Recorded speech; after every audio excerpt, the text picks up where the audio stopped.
ბენიამინ ნეთანიაჰუს თქმით, ისრაელის არმია არ დატოვებს ღაზის სექტორში მათ მიერ დაკავებულ პოზიციებს, ვიდრე ტერორისტული დაჯგუფება ჰამასის სრულად არ განიარაღდება, რითაც თელ-ავივმა ოფიციალურად უარყო პრეზიდენტ დონალდ ტრამპის მიერ 31 ივლისს შემოთავაზებული სამშვიდობოში დახმება. ნეთანიაჰუს თქმით, ეს არის ისრაელის სახელმწიფოს პრინციპული პოზიცია, რომელიც პირდაპირაა დაკავშირებული მის ეროვნულ უსაფრთხოებასა და ინტერესებთან. პრეზიდენტ ტრამპსა და მის გუნდს მიაჩნიათ, რომ შეუძლიათ ჰამასი განაიარაღონ და ღაზა დემილიტარიზებული გახადონ. მათ თავიანთი პროექტი გამოგვიგზავნეს, თუმცა მას არ დავეთანხმეთ. ეს ჩვენი პროექტი არ არის. ჩვენ მათ ჩვენი შენიშვნები გავუგზავნეთ.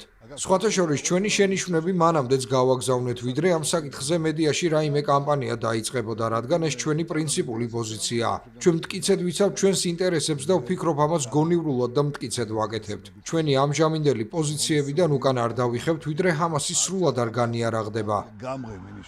ტრამპის მიერ შემოთავაზებული სამშვიდობოში დახმების ამ ფორმით უარყოფა მეტად ამყარებს ეშვის, რომ ისრაელის პრემიერს და თეთრი სახლის ლიდერს შორის მართლაც არსებობს სერიოზული დიპლომატიური დაძაბულობა, მიუხედავად იმისა, რომ მხარეთა შორის შეხვედრები თეთრ სახლში ივლისის ბოლოს შედგა.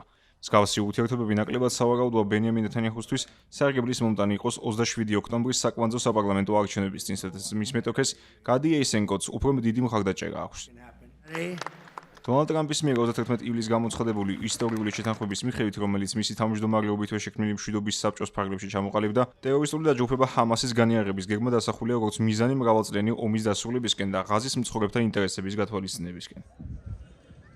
ვაშინგტონის ცნობით, შეთანხმების შესაბამისად, პირველ ეტაპზე ღაზის პოლიცია ჩააბარებს იარაღს, რასაც მოყვება ტერორისტული დაჯგუფების მხრიდან მძიმე შეერების, მათი საწყობებისა და გვირაბების დათმობაც.